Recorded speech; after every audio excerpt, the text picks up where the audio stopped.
Hello everyone, today I'm going to go over how I post-processed this image from the first New Mexico video. This image was taken at the Oregon Mountains during sunrise, and as you can see I have this beautiful golden glow on the mountain in the distance.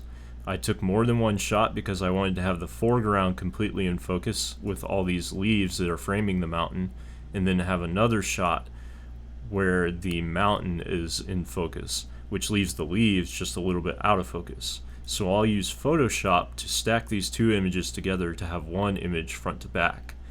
But before I can do that, there's a few things that I need to fix here in Lightroom. To start with, we're going to have the first image selected that has the foreground completely in focus, because that's the most of the picture that we can see, so that's what we want to work on. When I imported the files into Lightroom, it automatically applied lens corrections for me. So I'll move on to the basic panel. To start with, I'm going to take the highlights and I'm going to turn them down to right about here. And then I'm going to take the shadows and I'm going to turn them up to reveal more of the data that's in the darker areas of the photo. Right about there. Now I want to set the white point and the black point on the image.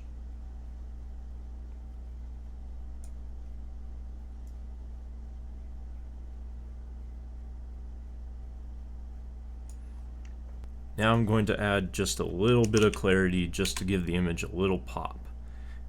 And I'm going to add a little bit of vibrance. That's a little much.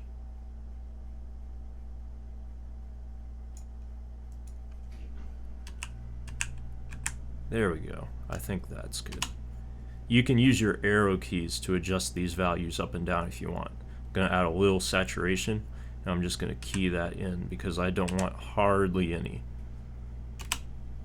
Alright, now I'm going to turn the exposure down because this image is still just a bit too bright.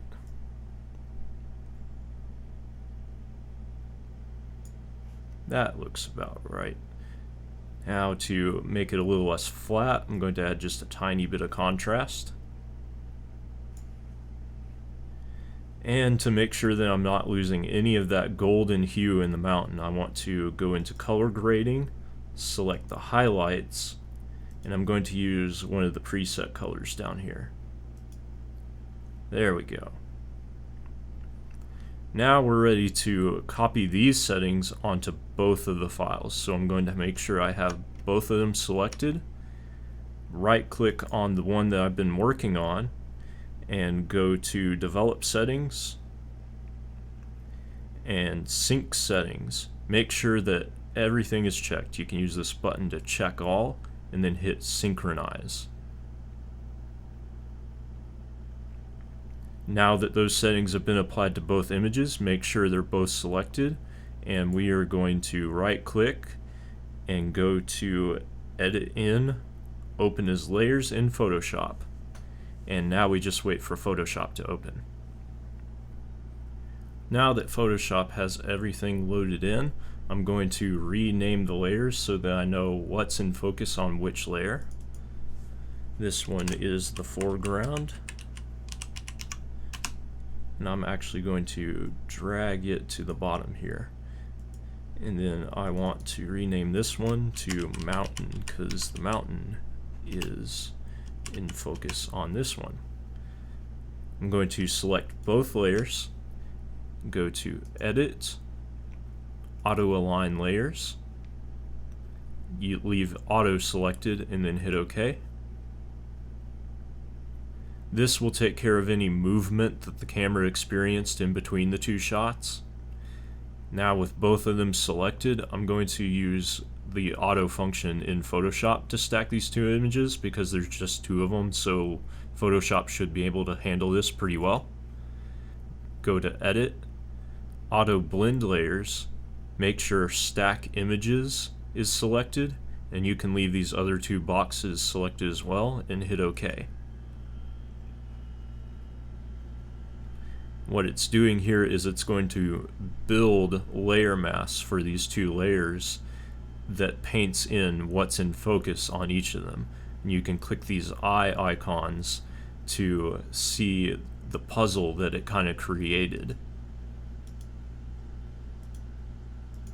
You can kind of double check to make sure that Photoshop didn't bring anything in on one of the layers that it shouldn't have. If it did, then you can correct that by selecting the layer mask itself and then using your paintbrush tool to paint in what should be there or paint out what shouldn't be there using either black or white. It also created a merged layer with both of those masks merged together. Next, I'm going to take care of cleaning up the image and get rid of the distractions like this stripe that's on this big rock here. To do that, I'm going to zoom in on the rock so that I can see what I'm working with. And then I'm going to use the spot healing brush tool. You can use your bracket keys to make your brush smaller or bigger. Hold down Shift, click at the top, and then click towards the bottom of where you want the brush to go, and see it just erases it just like that. And we're just going to keep doing that all the way down.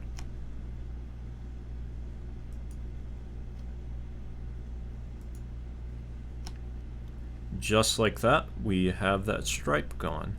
So now I can use the magnifying glass to zoom back out, and I don't see anything else that I want to correct in this image, so I'm going to go ahead and save it.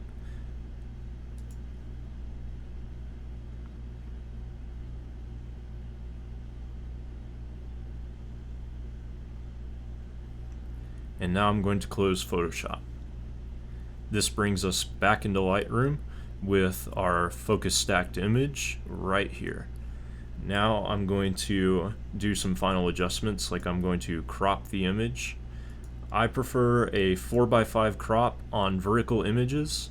I'm going to move that to, I think right about here looks good with rule of thirds, but I want to also use the O key to change the overlay because I want to check golden ratio. Might move it up just a tiny bit more. That way the end of the golden ratio ends right about where the mountain is, and you have this nice path through the foreground. Alright, we're going to close the crop tool now.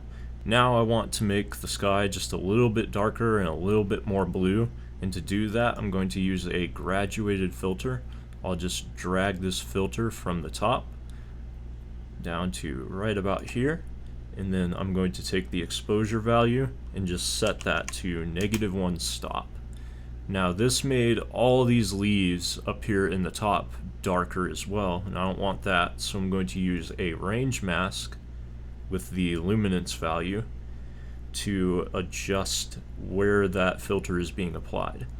We'll show what the mask is affecting, and then we'll take the range and just adjust that until the leaves are no longer being affected. I'll turn that off, and we'll see how that looks. That looks a lot better. So we'll close the graduated filter, and now I'm going to add a vignette.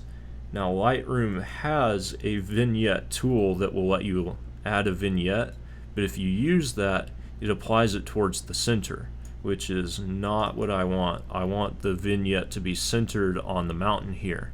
So I'm going to create my own using a radial tool. To do that, I'm going to zoom out to 12% so that I have a thumbnail view of the image. Select my radial filter. I'm going to turn the exposure all the way down to -4. Then, starting at the mountain, I'm just going to drag this down. Now I'm going to adjust the feather to bring in the vignette a little bit more, and then I will adjust the exposure of this vignette to make it very subtle. We'll close the radial filter tool, and we can zoom back in, and now we have a finished image. That wasn't too hard. I hope that was helpful, or if nothing else, I hope you enjoyed watching the image transform. best advice I can give you for learning how to use programs like Lightroom and Photoshop is to take an image and play with it. If you have any questions about post-processing, please leave a comment below and I will do my best to answer. Or I may even make a video about it. I plan to make more videos about my process as I pick up more techniques. Thank you for watching. Please consider subscribing. I hope you learned something. Bye for now.